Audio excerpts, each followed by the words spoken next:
we all know who the real heroes are today. It's you folks who came out on this freezing cold Sunday to try to talk about the important work that you're working on. Let's middle the end as this goes by.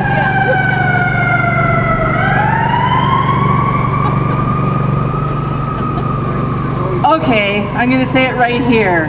I think we need to start a petition to move Earth Day Edmonton to Environment Week, first week of June. Yes! Because when we used to hold this in Horlock Park, which I still fondly call Mayfair Park, we used to get thousands of people out.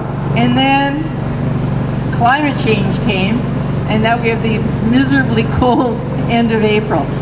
And it just breaks my heart to see dedicated environmentalists in all the campaigns they have here, sitting here freezing, and not that many people showing up. So I think we, in all seriousness, should seriously think about that. We're all here to celebrate Earth Day, but most of you work on protecting the Earth and the creatures on it every friggin' day of the week. So I seriously think we should start thinking about that. But all the same, I really appreciate your efforts.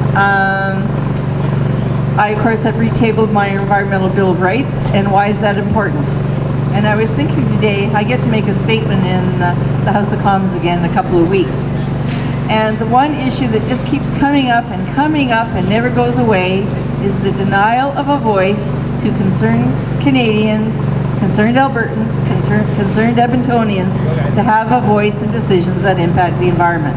And it doesn't matter if it's an impact on threatened species, doesn't matter if it's violence against the animals we love, or our concern about little action on climate change, or the fact that over 100 Aboriginal communities still don't have access to safe drinking water.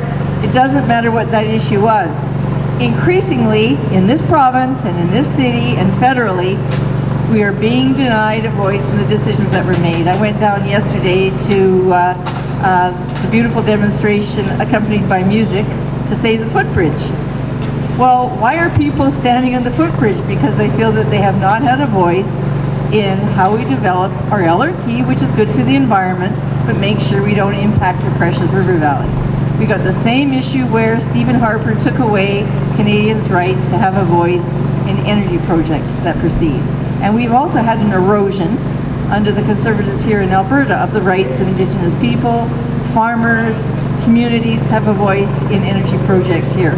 And it's really, really important that we all stand up together and make sure that whatever decision is made that impacts those you care about, whether they are the caribou, whether they are the cats and dogs that we love that are abandoned on the streets, whether we care about the lack of action on climate change.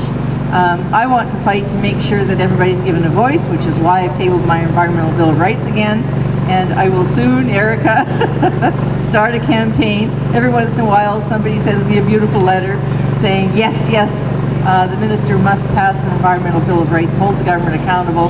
That's what we're paid to do, is to hold their feet to the fire. So thank you for wonderful citizens for showing up, to both talk to people and for people to have dialogues back and forth. So hopefully between now and 3 o'clock, we're going to have a lot of folks show up. And in the meantime, every once in a while, I suggest that you just run around the park and get warm, okay? Anyway, thanks a million for showing up on Earth Day, everybody.